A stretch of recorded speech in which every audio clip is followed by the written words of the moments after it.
One offhand idea, casually dropped, can flip your whole world upside down. You think you know the person next to you. You think love is about trust, about the shared us. And then, out of nowhere, an open marriage, a question that sends an earthquake through your chest. What follows is silence, cold nights, unanswered calls, and one suspiciously late work shift after another. While you stand outside windows, catching only emptiness. While you cook dinner infused with more than just spices. Then come the whispers behind closed doors, muted notifications, and photos you can't unsee. There's no fiction here, just the raw truth. How easy it is to lose everything without even realizing it's slipping away.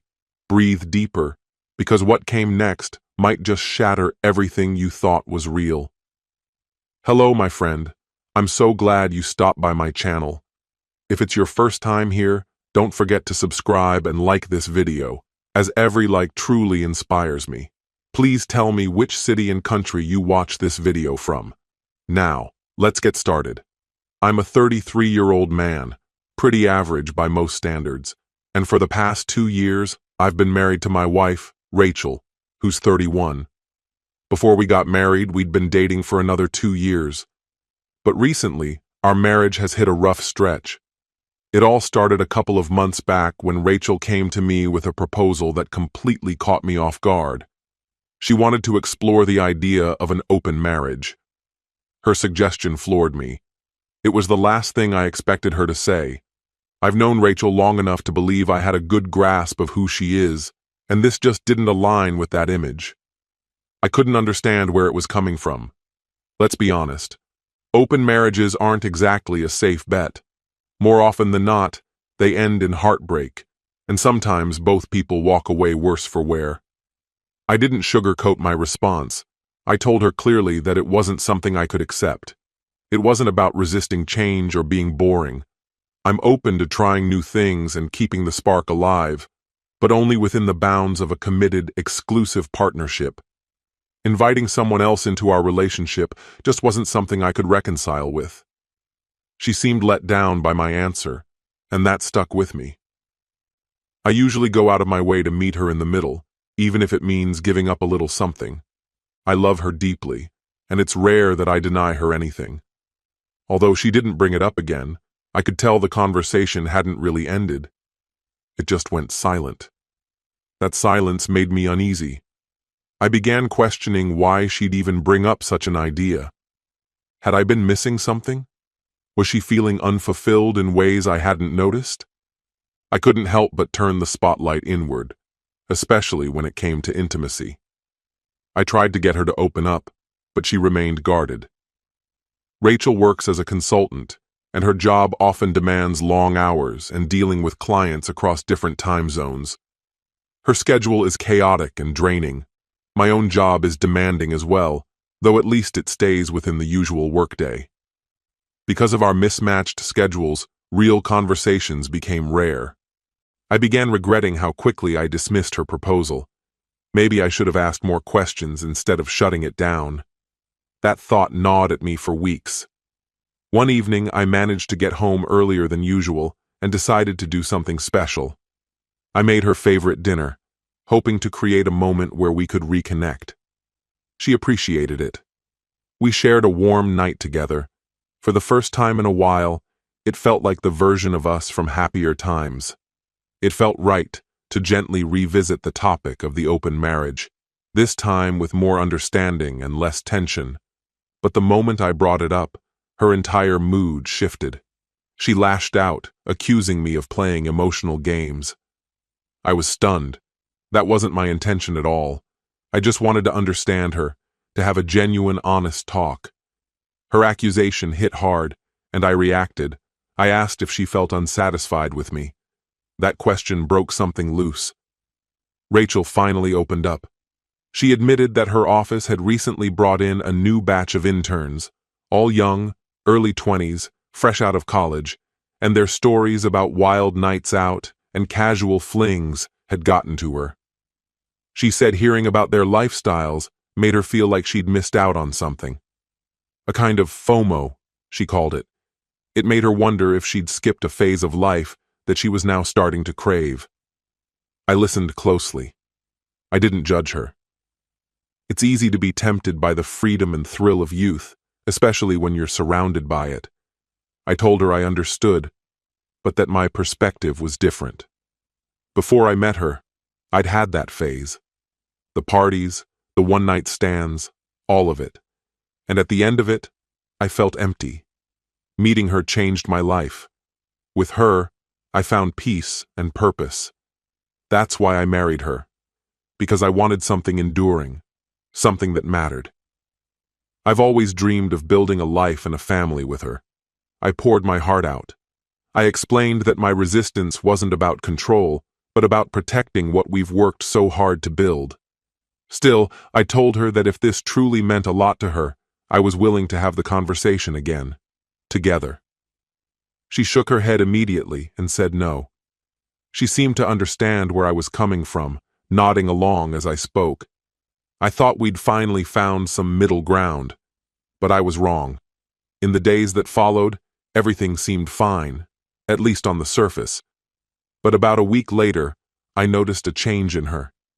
She started to pull away. When I asked her what was going on, she said she was just stressed about work. But her mood only worsened.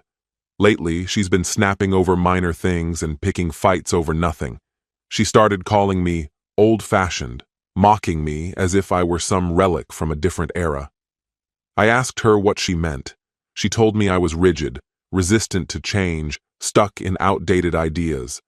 But what does that really mean? That I don't chase every trend? I keep up with music, fashion, culture. I'm not some clueless dinosaur. So I asked her directly, was she still upset that I wasn't on board with opening the marriage? Her answer was vague, just a half-hearted maybe. That uncertainty only made me feel more lost. On top of that, her work schedule has gotten even more intense. What used to be the occasional late night has become a near-daily routine. Some mornings, she's not even home until after sunrise. When I pressed her about it, she explained she's in the running for a big promotion and needs to prove herself. I've always admired her ambition. She's one of the most driven people I know. I want to believe her, I truly do. But I can't help this growing feeling in my gut that something isn't right. I've been trying hard not to jump to conclusions or let my insecurities take over. But then yesterday, something happened that finally pushed me to write this all down. I've read so many posts in this community over the years, quietly absorbing the stories. And now, I feel like I need to share mine and ask for help. So here it is. Yesterday, I got home around 7 p.m., earlier than usual. Most evenings, I'm back home by 8 p.m. I'd been daydreaming about lasagna for days, so I finally decided to treat myself and cook it for dinner. Coincidentally, it also happens to be Rachel's favorite meal. I spent the next 90 minutes preparing it just the way she likes.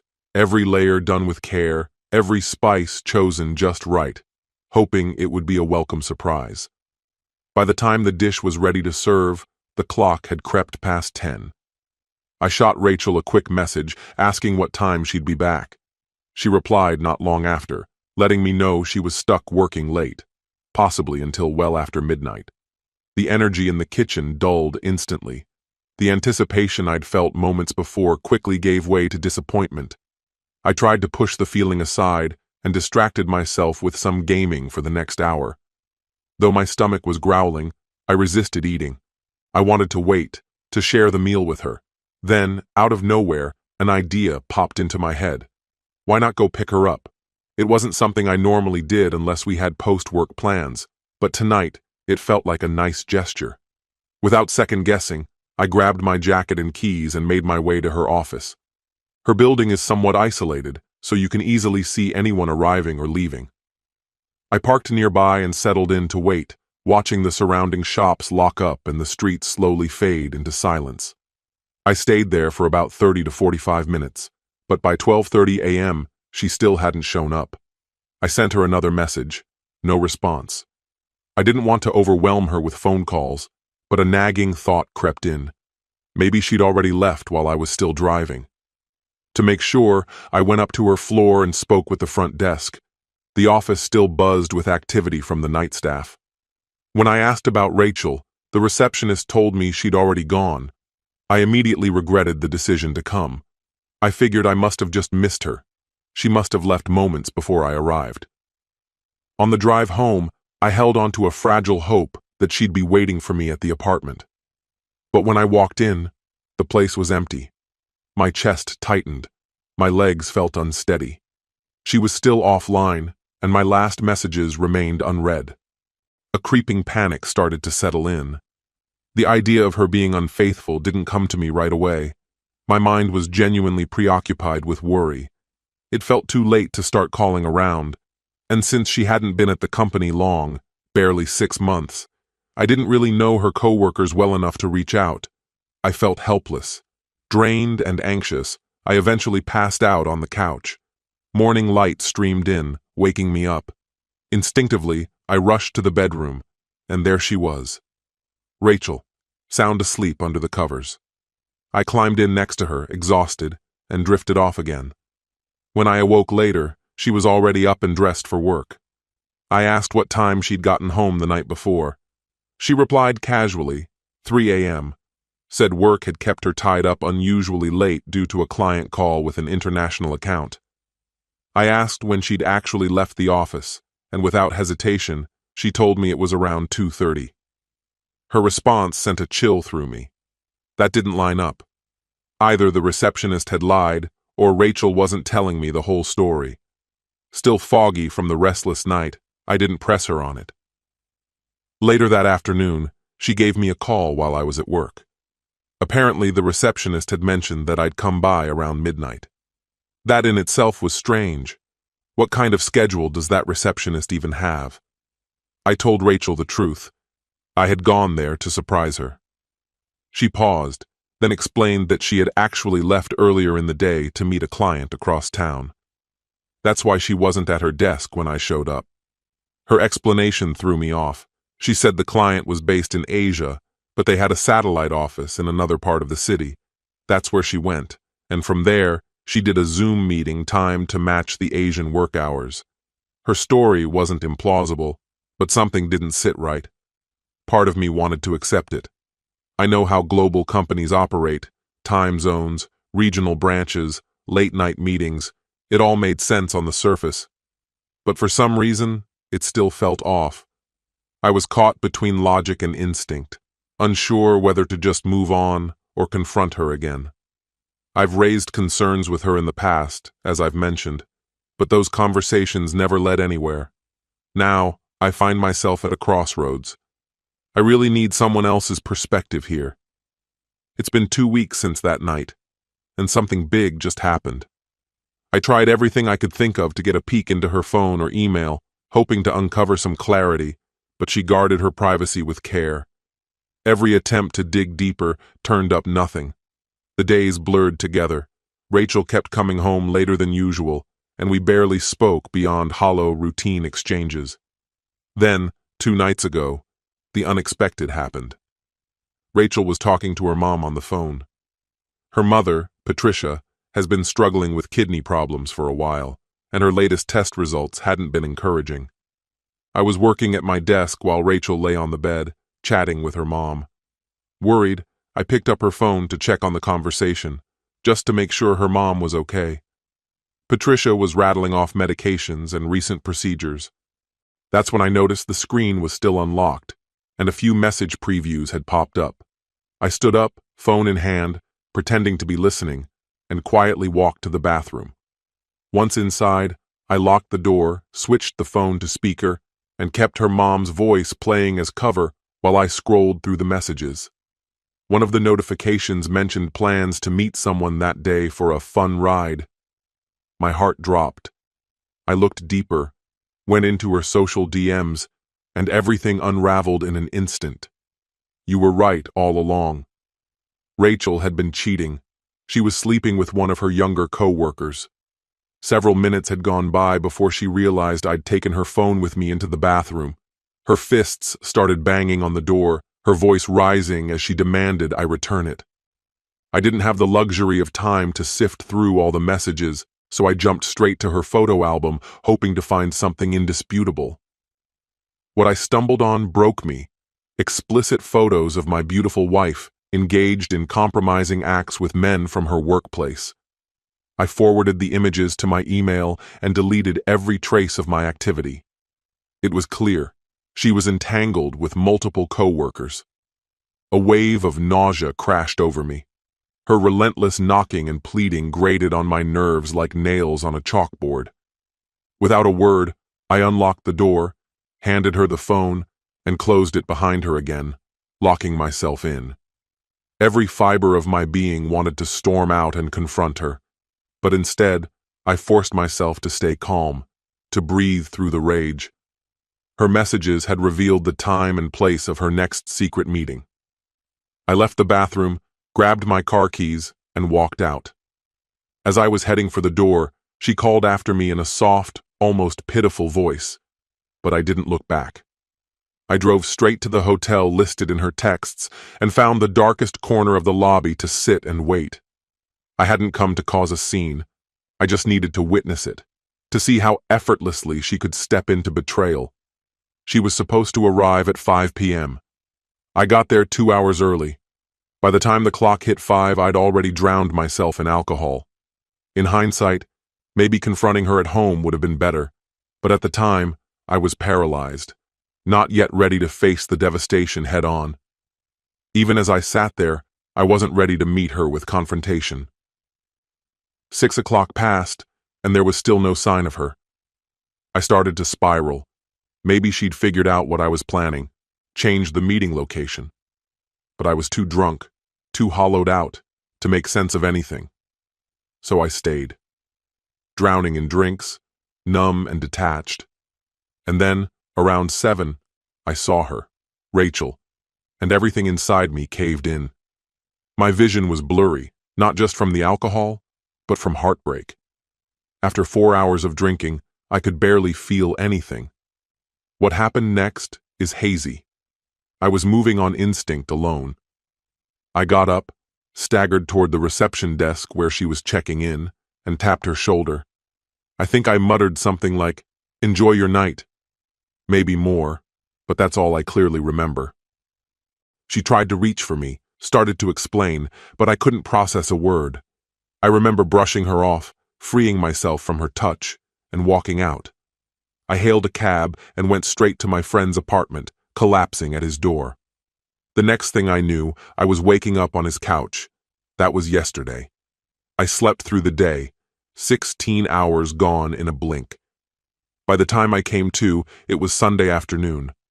My friend Justin made me something to eat and handed me a cold lemonade.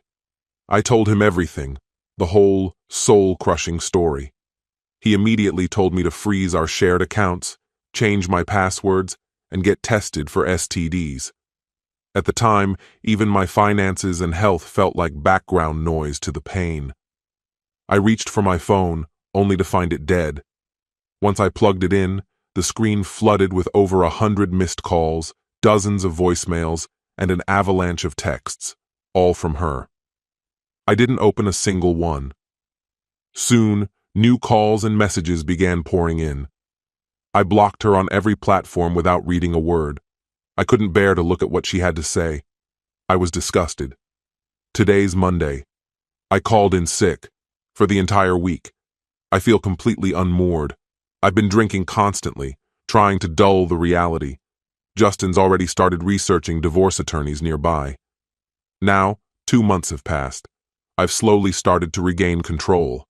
I took Justin's advice, froze the joint accounts, updated all my passwords, and got a full panel of tests. Thankfully, everything came back clean. Justin helped me find a reputable lawyer, and I gave him the damning evidence I pulled from Rachel's phone. I'm staying with him while the divorce works its way through the system. He needed a roommate anyway, so it turned out to be a win-win. Despite all this, Rachel still hasn't stopped trying to reach me. She's desperate, pleading for a second chance. She even tried getting to me through Justin, hoping he'd mediate. She told him she still loves me, that the affairs were meaningless, that she was just figuring herself out. She claimed she wanted to feel desired again, Maybe I'm just too disconnected from this modern Gen Z rhetoric about self-exploration and needing to feel wanted. Or maybe it's all just a poor excuse. I can't tell anymore. A few days later, I asked Justin to swing by the house with my keys and collect the rest of my stuff. I figured she'd be at work. It was a regular weekday, but she was home.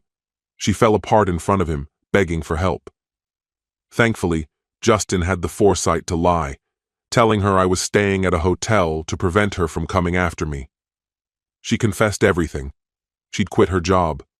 Said it all started when a few interns began flirting with her. Their attention made her feel seen again. They introduced her to a lifestyle she hadn't experienced before, some of it illegal. What started as a fling snowballed into an addiction. These interns didn't have much money, so they leaned on Rachel to pay for everything, feeding her the illusion of passion and excitement while bleeding her dry. Eventually, she began to realize just how much of a financial strain they had become. But by then, she was already deeply immersed in, and addicted to, that way of life.